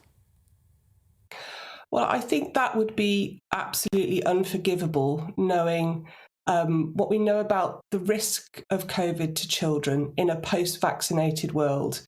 There are countries and US states that have kept schools open for children and they have been protected. Now, we must put children first. I've been saying this. Many child and adolescent mental health and health specialists have been saying we must follow the UN Convention of the Rights of the Child, Article 3.1, which says in all things that we do, essentially, we should put children first. We haven't done that. We continue to not do that. Schools must stay open. Ellen, what would you say to a lot of the schools are taking it into their own hands now? Even though the government at the moment is saying keep schools open, a lot of them are shutting down. What would you say to those schools? Do you think those schools should be punished and reprimanded for not putting the students first and staying open? That's a very, I think punishment and coercion is just not the way to run public health or public services. And I think what has been a catastrophe is the clarity of public health messaging. So when we know that there's a 1,000-fold difference in the risk between the elderly and frail and young people, and that has not been adequately communicated, I just don't think that's okay. And I think we need to, in all things surrounding public health, take a holistic approach. And the reality is that for most children, school is the safest place to be for them. And we've seen some utterly tragic, horrific stories emerge in the last few months. And those stories are going to continue to emerge. We've got, putting lockdowns to one side, we've got 100,000 ghost children lost to the system. We don't know where they are, and that feels outrageous in the 21st century. Professor Ellen Townsend, what would you like to see as we start the new year? I think we do have to put children first. I think we should protect the vulnerable and the frail, which is what pandemic responses used to look like, and which disaster specialists and emergency planners, have suggested we do. And the countries that have done that, followed the more kind of traditional, tried and tested methods, have actually done very well and protected their young people. So we need to make sure that schools are open. We need to make sure that the frail and the vulnerable are protected. But it's just not okay to close school. Online provision is no substitute. And I really don't think children are going to fare at all well if we close the schools again. Thank you so much, Professor Ellen Townsend. From your mouth to the government's ears, I do hope. Thank you so much for coming on the show today. And I think what we need is people like Professor Ellen Townsend to be directly advising the government. This woman understands what's happened to children and the Ofsted report. These are the people that should be talking to the government in order to prevent things like Plan B coming off, because they're just not looking at the harms that happen by locking people down and putting in these restrictions. Well, like I said, that Ofsted report that came out was damning about the impact of lockdown and the pandemic on children. UK schools were closed longer than any other school during this pandemic in all of Europe, except for Italy. Yeah. And then you look at the numbers, it says British children were out of classrooms for half of all the school days between January 2020 to July 2021. Those were the 33 million days that Professor Townsend was talking about there. But people are calling on the government. Great story here today. So whether it is the chair of the Education Select Committee coming forward, whether it is educationalists coming forward, lots of people. Can I just say, Rachel D'Souza coming forward, the Children's Commissioner saying, got to get back in school. And as we've heard today, people like Ellen Townsend. Absolutely. And if you want to read about it, so your Phil in the Express on page 18 he gets straight to the point. That's what I like. I like this woman's husband. She gets straight to the point. And there is also a great column by Juliet Samuel in the Telegraph today, just talking about the fact that we must look after our children. The adults look after the children don't look after the adults. It's got to stop this backwards behaviour. We've got to put children first. Yeah. Anyway. There it is. I'm reading my other half's article quickly there in the Express, but it says it's becoming increasingly clear that the full consequences of the lockdown will prove to be far worse than the virus itself, and we must never allow our children to be locked down in this way ever again. And that seems to be the consensus there. Well, again, we're still taking your views, and they're all coming in. We've got lots of emails coming in. But look, weekend wouldn't be the same without a little bit of sport keeping us going. And obviously, obviously joining us now in the studio to talk us through the things you cannot miss this weekend is sports broadcaster and writer Aidan McGee. Welcome. Morning. Welcome. Morning. How are you? Okay. Yeah, we're good. Yeah, we're good. Loving the little grey combo there, Yes, the little cardigan underneath the suit jeans. The colours should reflect your personality. So maybe I'm a little bit grey. Are you feeling grey? No, not really. Someone compared me to John Major. He was very grey back in the 90s, wasn't he? No, I love the colour grey as in an outfit to wear. I wear a lot of grey. So anyway, what is going on? It's a busy weekend, right? Yeah, a few things going on. I think we'll probably kick off with the F1. We've got a huge race tomorrow in Abu Dhabi. Max Verstappen, Lewis Hamilton, a real... I mean, I don't want to take the words out of the mouth of the Guardian, or off the pages rather, but they've gone with the front page of their pull-out, Fast and Furious. Why Verstappen v Hamilton is a clash for the ages. And I'll tell you why. What's interesting about this is that this is very much about the personalities of the driver. Whenever we talk about, in fact, it's often used as a pejorative term when we talk about F1 clashes of recent years. It's all about the cars. Oh yeah, who's got the best car? They've got the best car. They've got the best tyres. They've got the best technicians, etc., etc. This is about personalities. About two very wildly different individuals, very complex personalities, and that's what's going to swing it, I think, tomorrow. They've been shunting each other all throughout the season. There's an advantage here for Verstappen if he can manage to sabotage the race, if you like, if he can maybe run Hamilton off the road, as has happened a few times in the recent past, or certainly this season. It's happened also as well in previous years, going back to the 80s and 90s. If he runs it off and both men don't finish, then by default, Verstappen takes the title. His first title, it could be number 8 in terms of title wins for Hamilton as well. That would take him past the great Michael Schumacher. I actually think Lewis Hamilton's mental strength, I think he has got that, actually, and we've seen him come from right the way back to win. We've seen him being knocked and bumped and what have you, and still goes through. So if I had to put the mental strength of each against the other, my money's on Lewis. Well, Verstappen has also claimed privately that he thinks at the age of 24 he should have won a title by now. He's certainly older than when Lewis Hamilton first started winning them, and he thinks that obviously he probably feels that deposing somebody who's so imperious in that position is a very difficult thing to do. It took 3 or 4 years for Rafa Nadal to finally get the better of Roger Federer back in the 2000s. It takes time because, as you said, the guy out in front has usually got the personality to keep themselves there.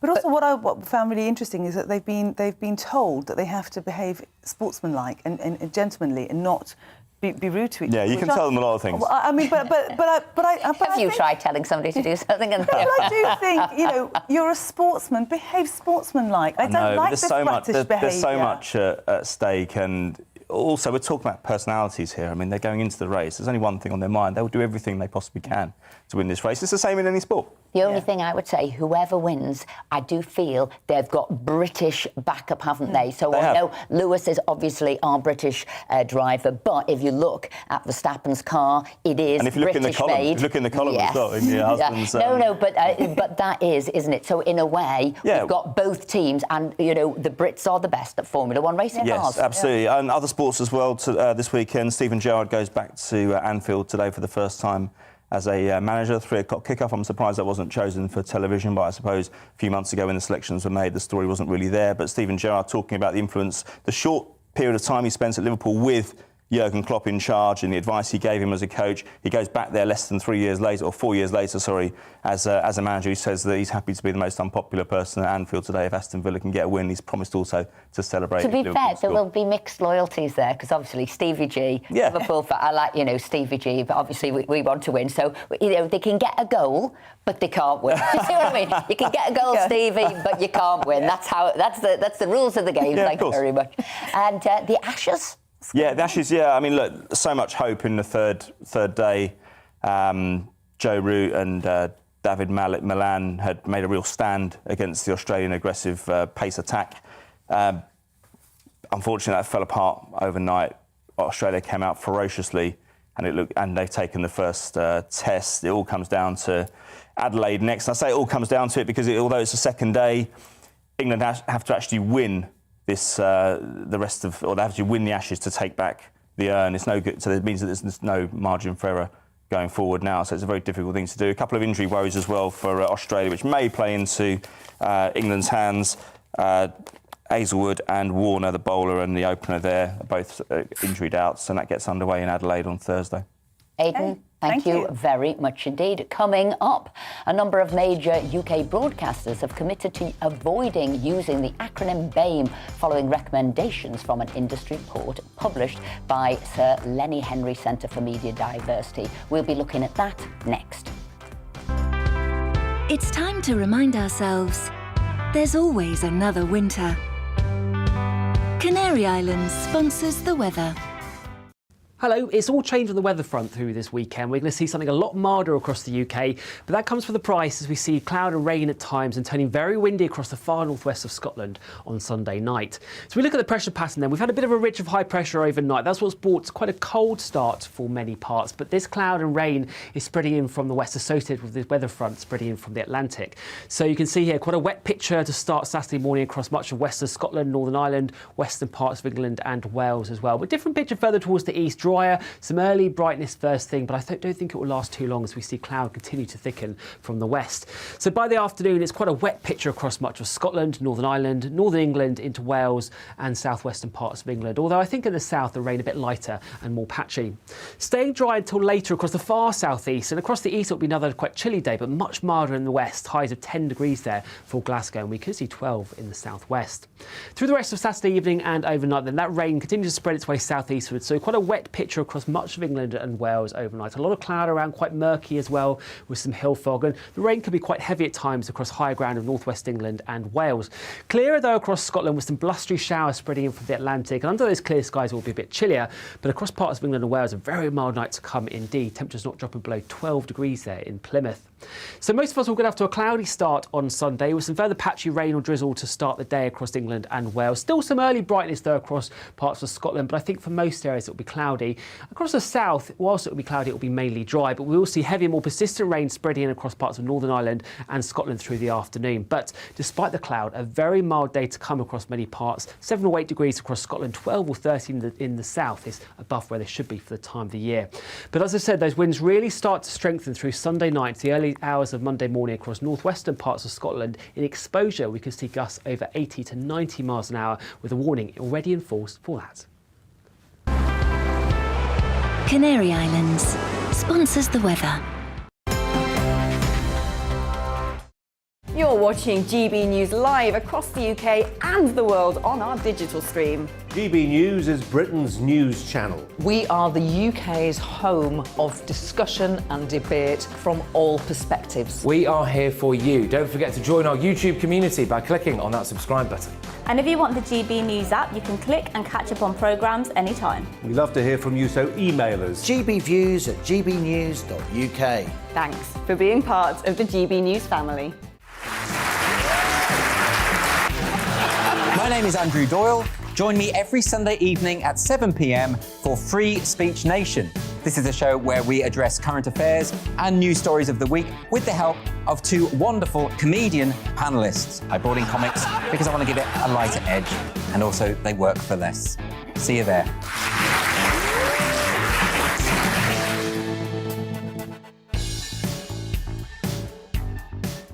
Join my show Farage, 7 p.m. till 8 p.m. Monday through Thursday, and there you will get opinion, analysis, debate, and I'll cover stories that nobody else dares to touch.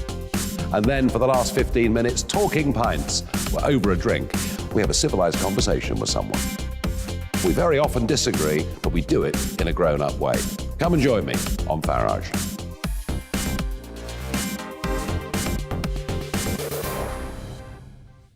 I'm Colin Brazier.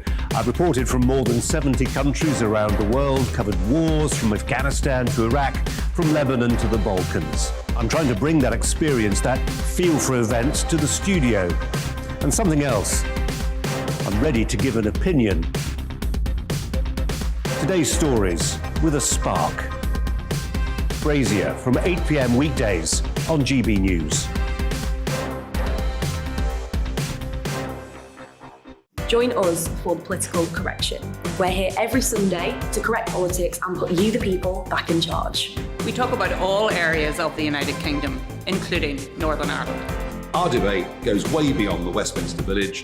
It's about the real country. It's about your opinion. So please, we want you to tell us what you think.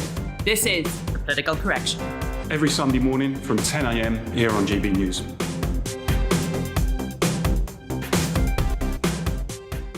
You're watching GB News live across the UK, the world and our digital stream. GB News is Britain's news channel. We are the UK's home of discussion and debate from all perspectives. We're here for you. Don't forget to join our community by hitting the subscribe button. And download the GB News app so you can click and catch up on programmes anytime. We love to hear from you. Email us at gbviews@gbnews.uk.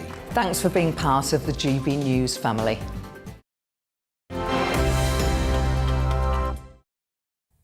Welcome back to Saturday Morning UK with me, Esther McVeigh. And me, Tonya Buxton.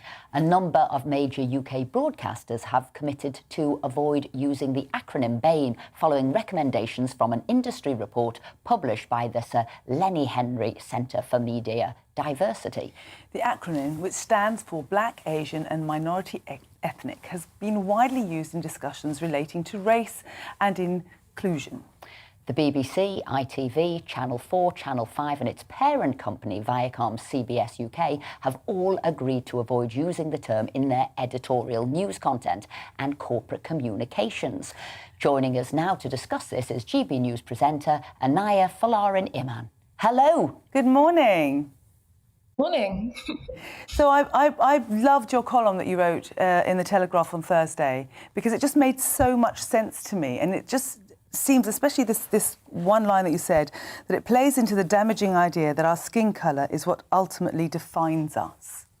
Yeah, no, it is. Start off by telling us what was in your article. You're there with the article. Sorry. None of us have read the article, so tell us a little bit what you've put in the article. Yeah, so I was commenting on, as you mentioned in the introduction, that this change that has happened in many of the UK broadcasters around the acronym BAME. And in the industry report, I think it rightfully points out some of the criticisms of the term. People have complained that it homogenises ethnic minority people as essentially white and non-white, and that is really the defining difference in terms of groups within society. And also, it's just not very helpful. It's this kind of clunky acronym that's very administrative, and it doesn't really give a sense of humanity to the people that it's talking about. And so the industry report has kind of recommended that places avoid it. But the thing that I'm talking about in my article is, whilst I welcome things that challenge this attempt to group huge sections of the population together purely on their skin colour, that wider logic, that wider idea of fixation on race is still something that many aspects of society, institutions and media companies embrace. So one of the examples that I give is this idea of white privilege. We've all heard that over the last couple of years quite significantly, but why is it okay to define people as being privileged solely on the basis of their skin colour? And one of the things that I talk about is that term white privilege often obscures people that may be experiencing prejudice based off of their Jewish or Roma identity. Also, for example, class and education and upbringing as something important to privilege within society. So if we are going to criticise blanketing people based off of race, and I think that we have to do it in many different aspects of society and not just focus on this term BAME. Absolutely, and really by this terminology, it's more divisive, isn't it? You are picking out groups of society and being divisive. And I think, one of the things, though, I have heard some counter arguments which I do find interesting, because if we don't have BAME, then what other term are we going to have? Well, people often might say, ethnic minority, but what I like about ethnic minority is that it's not necessarily solely based on a race. So, a Jewish person is also an ethnic minority. So somebody from, Greece potentially is an ethnic minority. So I think that it allows us to understand people's much more specific experience than just BAME, which just means non-white effectively. If we stop BAME now, are we going to stop LGBT? Well, that's an interesting point, and I've heard people say that to me, that actually that term should be something that we look at critically as well. And I think that is an important point. People that are attracted to people of the same sex, that's not necessarily the same thing, or it's not the same thing at all of people that feel uncomfortable in their own gender and want to have procedures in order to change their gender, and people that, for example, don't experience any sexual attraction at all if someone may be asexual. And so why we as a society are becoming increasingly desiring of putting people into these huge boxes and making an identity out of often things that are by chance, your sexuality or your ethnic origin, to me doesn't really seem a way to create a much more inclusive society. Do you think it's just a way of having like lazy journalism, because they can't be bothered to look at people as individual groups, and so they just want to group you into something and use that? So it's just lazy journalism, and it means you've got lazy thinking as well. Oh, I really agree with that point. And I mean, one of the things that is a really good example of that is in the BAME acronym, for example, it says Black, Asian and minority ethnic. Well, what Black encompasses so many different people. You have, Caribbean people that often came through migration patterns in the early kind of 1950s and 40s. And then you have, West African people who came from overwhelmingly migration patterns from the 1990s. And then, Asian, that includes Chinese people from the Indian subcontinent. It's such a vague, it includes people from Afghanistan, and their experiences are so widely different, and they have different languages, cultures and heritages and stories in this country. And I think it is very lazy to just say, oh, well, you're not white, you're just Asian or Black, and then that's the most important thing about you, and that's how you're going to be defined. I do think it is lazy. Yeah, and you're back in, aren't you, this evening at 6 o'clock? What's coming up on your show? Yes, no, thank you. My show, The Discussion, at 6 p.m. and we're going to be discussing race, funnily enough. So it is a subject that is going to be a prominent theme, and we've got some really interesting thinkers and academics and writers trying to understand, where do we go from here? Over a year since the Black Lives Matter movement, what do we want for our society when it comes to the subject of race and racism? Anaya, we'll be there, won't we? 6 o'clock, we'll be watching you. Great article and great conversation. So after the break, we'll be serving you up some of my delicious mince pies in Tonya's Treats. But now it's time for the news.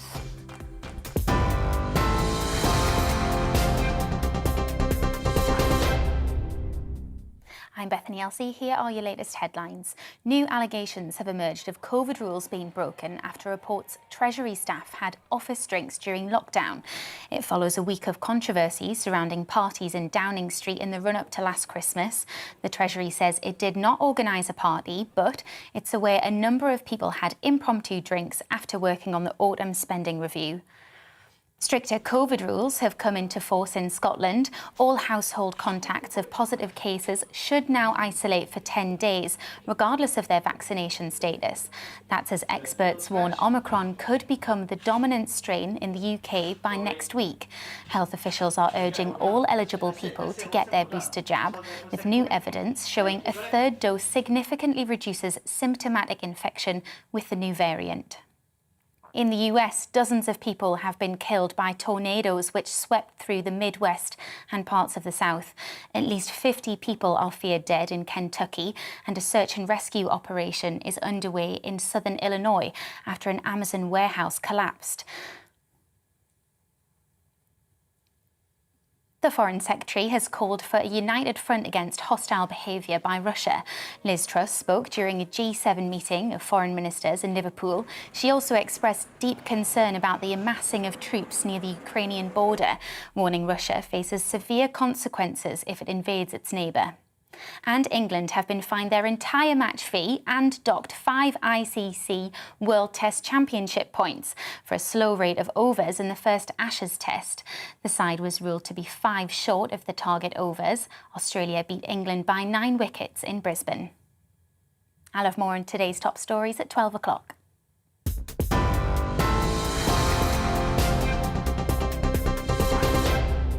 Join us for Political Correction. We're here every Sunday to correct politics and put you, the people, back in charge. We talk about all areas of the United Kingdom, including Northern Ireland. Our debate goes way beyond the Westminster Village. It's about the real country. It's about your opinion. So please, we want you to tell us what you think. This is Political Correction.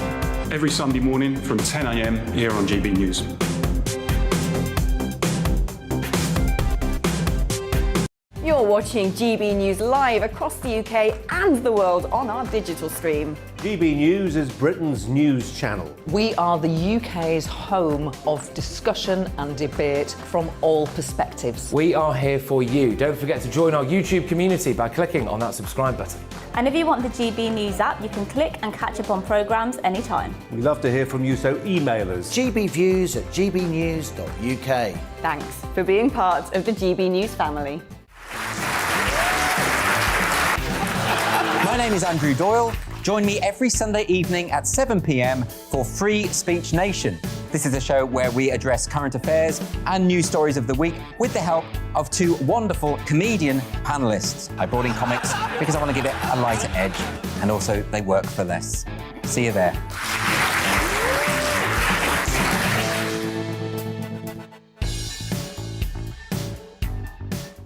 Join my show Farage, 7 p.m. till 8 p.m. Monday through Thursday, and there you will get opinion, analysis, debate, and I'll cover stories that nobody else dares to touch. And then for the last 15 minutes, talking pints. We're over a drink. We have a civilised conversation with someone. We very often disagree, but we do it in a grown-up way. Come and join me on Farage.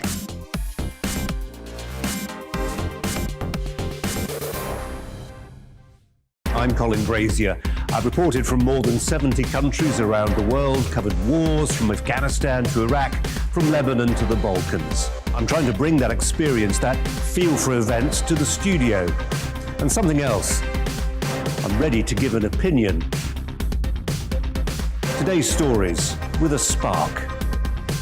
Brazier from 8 p.m. weekdays on GB News.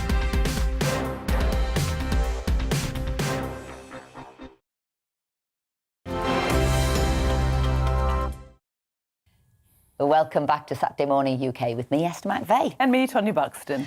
We've got some of your views here. They're still coming in thick and fast. We've got Ted. If the government did nothing and the COVID infection skyrocketed, would you criticise the government for doing nothing? If yes, then you're being very judgmental and offer no solution. That was Ted. OK. David said, so we should have freedom of choice on vaccines, etc. Do we have freedom of choice as to whether we have a driving licence before we drive a vehicle on the road? No. Why not? In the interest of public safety, same with the vaccine. No one is safe till we're all safe, which is, I find it's such an odd mindset that we have now, that you take a medical intervention to save somebody else rather than just yourself. It's quite interesting. Martin, Boris has been subjected to disgusting character assassinations and vilification ever since he stood for the party leadership. And the press and the media and opposition would be held to account for extreme harassment and bullying if it happened in any other walk of life or if it happened to them. That was Martin there. That's interesting. One more. We've got John. I know hospitality and travel industry are in trouble about Plan B, but I wish they would stop asking for more financial help from the taxpayers. There are 2 million of us small limited company owners who've received no help from the government. Well, I think everybody should be getting help, actually, in this situation if they're stopping them from working. No, I believe if a government stops you working, then it needs to support you. But some of us are saying, don't stop people working. Exactly. Get the country up and running again. Absolutely. Anyway, keep coming, sending us and emailing us your views. But now, Transport for London's emergency funding deal with the government has been extended by 1 week as TfL faces a £1.9 billion budget black hole. The current financial deal was due to run out today, but negotiations have been given a short grace period. But is it enough time to get TfL's finances back on track for the long term? Our London reporter, Alice Porter, is outside Paddington Tube Station. So, hello, Alice. Do you want to tell us what's happening? Hi there, good afternoon. So the issue is because during the pandemic and during lockdowns, people weren't taking the tube, they weren't taking the bus in the way that they would do normally. So there was an enormous fall in footfall, and unfortunately that made an enormous drop in revenue. So fares revenue fell by 90% during the pandemic, and so that's left TfL in a rather precarious financial situation. It should be stressed though that the government has bailed them out repeatedly to the tune of £4 billion, but Mayor for London said it can't, says that's not enough, and they're still wanting an extra £500 million in order to secure the future of TfL. So please remind us, what have they been spending their 4 million on? Because compared to 4 billion on, sorry, they're 4 billion on. What are they saying that they've spent it on, and why have they run out? Why are they in a funding crisis? Well, part of the problem is that we are not going to be continuing to have the footfall of people taking the tube as we would do normally. I mean, if we look to peak levels in the morning and in the morning hours, it's only half that what we saw in pre-pandemic times. And of course, if we look to Monday with the government encouraging more people to work from home, we're still going to be having a loss of revenue. I mean, of course, there was a loss in advertising. You know, a lot of advertisers no longer wanted to have their posters on the tube and things like that because people weren't taking it. So there's been so many issues like that. And of course, bringing back in the night tube is costly, and the government has been raising concerns about actually, is this something that is cost effective to a company that's obviously in a very difficult financial situation? Alice, I've got some of the funding that they get here. The fares income is £4.9 billion, other income's £1.2 billion. Like you said, originally the number of passengers dropped to 90%. At the moment, it's running at 40%. So the government's given them £4 billion. So if it's running at 40%, you know, they should have £2 billion coming in. So, you know, is there an argument, you know, with the government saying, we've given you a lot of money, you do now have to balance your books? Yeah, absolutely. And I think that's a very clear message that's coming through from the government. I got a statement from Department for Transport last night, and they said that they are working with TfL, working with Sadiq Khan to try and get TfL in a situation that they are working in a way that is financially self-sustainable for the long-term future, because that's the issue here. They say they wanted, and I quote, to do it in a way that is fair to UK taxpayers across the country, because that's the issue that we're dealing with here, is that many people will feel, well, hang on a second, you've already had billions of pounds in money from Westminster. Quite simply, you need to be balancing your books and doing this in a way that is more self-sustainable, because of course, if you live in areas across the country, you may well be thinking, well, how on earth did this benefit me? Now, I put this to the Mayor for London when I was speaking with him last week. He says, of course, the London transport is integral to the whole wider UK economy, and that was very much echoed with industry figures and unions who wrote on Thursday to the government urging for there to be a deal that would be reached with them, because they're saying that this will have such a wider impact on the UK economy. But people in other areas of the country may not agree and say that the Mayor for London and TfL, they need to be working to find a more self-sustaining model. I mean, it should be said they are looking at that. They have increased fares.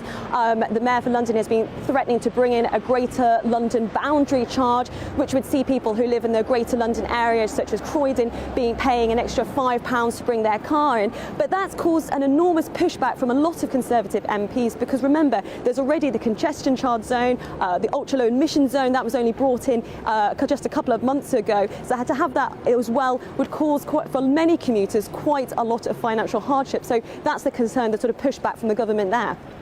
They're pushing the prices up with all of these, all hard-pressed. We've got the cost of living that people are questioning, and all of these solutions are about putting the prices up. But one thing, and I know you can tell us the details on this, and one thing that won't be helping their finances is more strike action.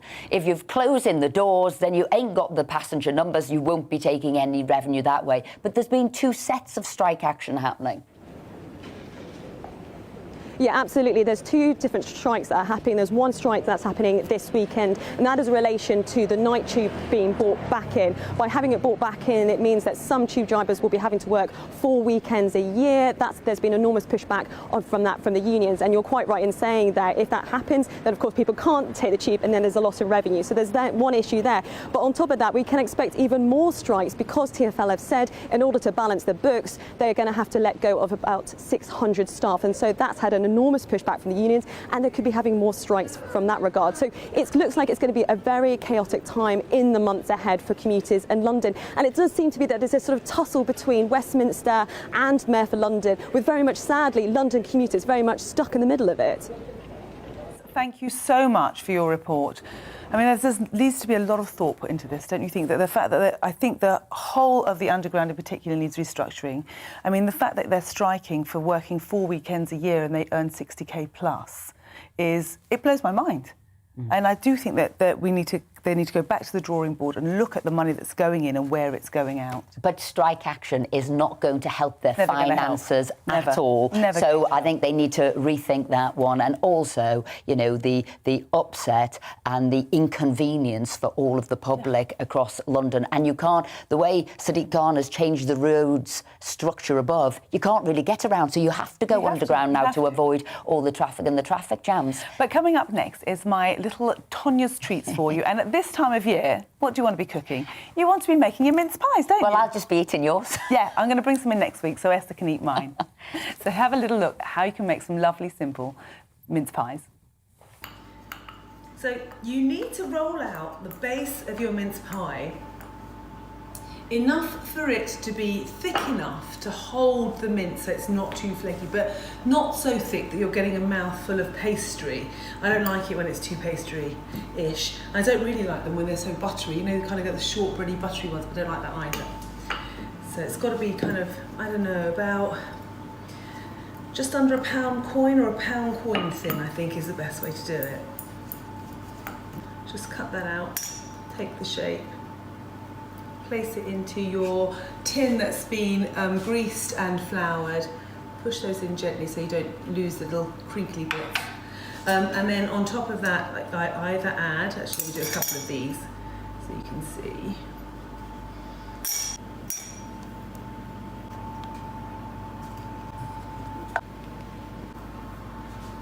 So I've cut out all the bases and all the little tops, a selection of hearts and stars. And now I'm just going to put a tablespoon, actually I'll mix it around a bit because it's been in the fridge, a tablespoon of my homemade mince. This mince doesn't have any suet in it. And it's not the sickly sweet mint that you would get in jars.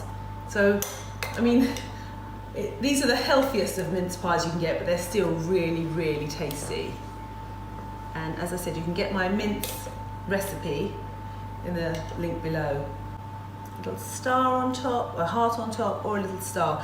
If you want shiny mince pies, then beat up an egg and give them an egg glaze. I quite like the little matte looking ones with a sprinkle of icing sugar on top. So these are ready for the oven.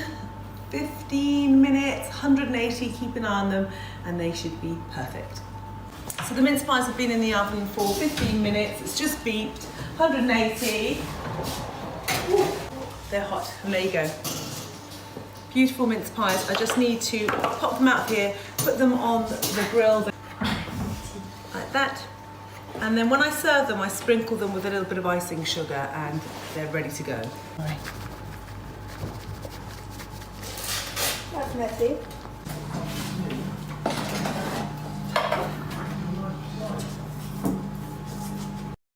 Gorgeous. They're lovely. Let me just say that there was mince pie gate at my house where on our family chat, Antigone sent out a message to everybody saying, "You're greedy pigs," because I make the pastry, I make the mince. She just rolled them out and put them in the oven, and the rest of them ate them all.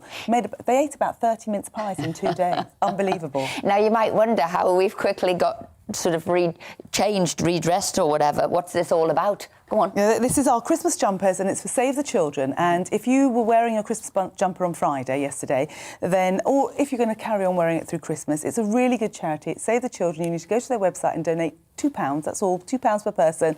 And my jumper is the one that reflects, you know, Home Alone. Yes. What does it say? It says, "Merry Christmas, you filthy animal." There you go, I've got the two animals there, Yes, the two polar bears. But it was 10 years since they started having the Christmas jumper wearing that day. And since then, I think Save the Children have earned £27 million, people giving £1 or £2 to the charity. So a bit of fun, wear it, go to the website and donate to them. Some money, absolutely. Yeah.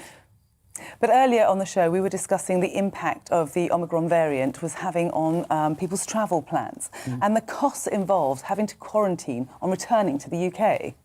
Absolute shocker. And the reason it was being brought to the fore, Richard E. Grant came back from a holiday with his family. It was actually going to see his family who live in South Africa. Here he is.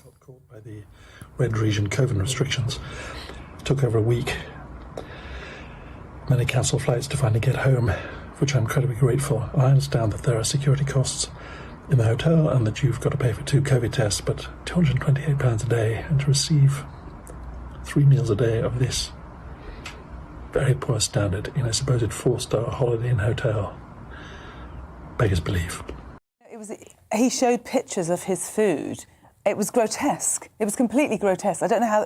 Can you just tell us what? Right. So I had went to the House of Commons library to check why the cost. What is it about? Particularly when he said staying up the road in a Holiday Inn would have been £89 with breakfast, and he was paying £228. So from an answer on the 6th of September, when then.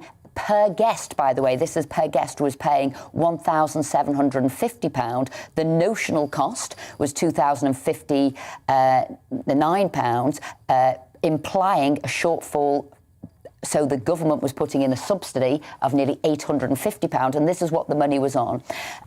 We had 10 nights, £1,190. We got transport, £78. Security, nearly £900. Welfare, £74. Testing, £102. Liaison, £52. Other. We don't know what that is, £135, and administration costs, £90. We're saying this is a big rip-off. Where is all that money going? Yep. It's increased, and even though Richard E. Grant was paying more, over £200 a night, it still leaves a shortfall of probably about £350. But what is going on there? You really have to take a magnifying glass to this and find out where that money's going, because someone is making a huge amount of profit out of people's misery, and that's just for one person.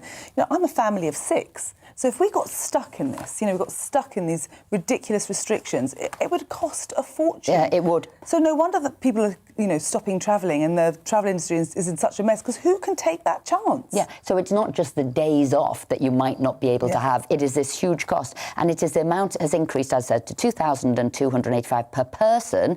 And then a next adult is £1,430 for the second adult. So there might be a slight reduction there, but it's absolutely phenomenal. Absolutely. So, And it really is something that we have to look at. And I'm worried. What was the concern about security? Again, it's starting to feel a little bit sinister to have security, because you can't go in, you can't go out. Surely you don't need that type of... But Richard E. Grant's story got worse and worse, didn't it? It ended up, he got a call from the police, his car had been stolen, it had been used to ram raid a Tesco. Yep. Yeah, I said, are you sure it wasn't Richard trying to break out and get himself some supplies and some food? Absolutely. But back to the papers. We got some great stories. We have indeed. I was looking at the magazines this week, and in the Guardian magazine there, this is all about Sesame Street. Do you remember Sesame Street as you were growing up? People are still watching it, and this is behind the scenes shots. So 52 years later, and more than 4,500 episodes later, these are watched by hundreds of millions of children right round the world in 140 different countries. Some people at the time said it was political. What was the show all about? And they said no. What they were doing is helping and teaching sort of young children in, excluded groups, because they did talk about reading and learn how to read and count, and with Count Dracula. Exactly. So this is just a wonderful set of pictures. You just talked about the Count Dracula one. That's just literally flooded me with memories, because I wasn't keen on Sesame Street, but my brother loved it, and the Count Dracula won. But my favourite was Bert and Ernie. Oh God, the two grumpy old men. I just thought they were very funny, and it was Jim Henson, obviously, and Frank Oz, and they were known as the Lennon and McCartney of Muppetdom. But it's just a wonderful story about how it all started. And talking about things like that, I know that you weren't a fan, but I was a real fan of the Monkees growing up. My mum used to play them all the time. It was before my time, before anyone goes. It was before our time, but I remember the song. Yeah, so Mike Nesbitt, he died, and he died just after he'd just been on tour. So you can imagine how lovely that he's gone, but he died doing something that he really loved just after he got back. And I think about all those Monkees tunes. I used to play them all the time. I used to love them so much. I think that was from the Telegraph there, but the one I remember is, "Yehey, I'm a monkey." So I did like that as a kid because I thought I was a bit of a cheeky monkey. So I did like that one. Another one from a magazine here, which is the Times magazine, in the centre there, "At Home with Swampy and his son." And I just thought, keeping protesting in the family. Nepotism there for protesting, what can I tell you?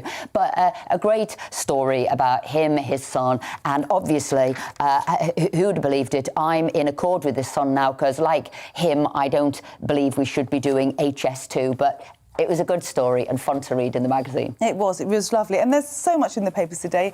And one of them was about the wreaths that are on your front door. So if you haven't done yours yet, go and get something pretty on. Some of the pop stars have got amazing ones, but I've just got plain one up there. Have you got yours up? I haven't. No, I'm not that organised. I haven't got it done. But look, I think that's all we've got time for today.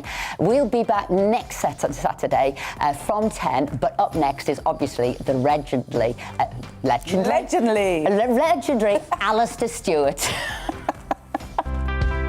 It's time to remind ourselves there's always another winter. Canary Islands sponsors the weather. Hello, it's all changed on the weather front through this weekend. We're going to see something a lot milder across the UK, but that comes for the price as we see cloud and rain at times and turning very windy across the far northwest of Scotland on Sunday night. So we look at the pressure pattern then. We've had a bit of a ridge of high pressure overnight. That's what's brought quite a cold start for many parts, but this cloud and rain is spreading in from the west, associated with this weather front spreading in from the Atlantic. So you can see here quite a wet picture to start Saturday morning across much of western Scotland, Northern Ireland, western parts of England and Wales as well. But different picture further towards the east, drier, some early brightness first thing, but I don't think it will last too long as we see cloud continue to thicken from the west. So by the afternoon, it's quite a wet picture across much of Scotland, Northern Ireland, Northern England into Wales and southwestern parts of England, although I think in the south the rain a bit lighter and more patchy. Staying dry until later across the far southeast, and across the east it'll be another quite chilly day, but much milder in the west, highs of 10 degrees there for Glasgow, and we could see 12 in the southwest. Through the rest of Saturday evening and overnight then, that rain continues to spread its way southeastward, so quite a wet picture across much of England and Wales overnight. A lot of cloud around, quite murky as well, with some hill fog, and the rain could be quite heavy at times across higher ground of northwest England and Wales. Clearer though across Scotland, with some blustery showers spreading in from the Atlantic, and under those clear skies it will be a bit chillier, but across parts of England and Wales a very mild night to come indeed. Temperatures not dropping below 12.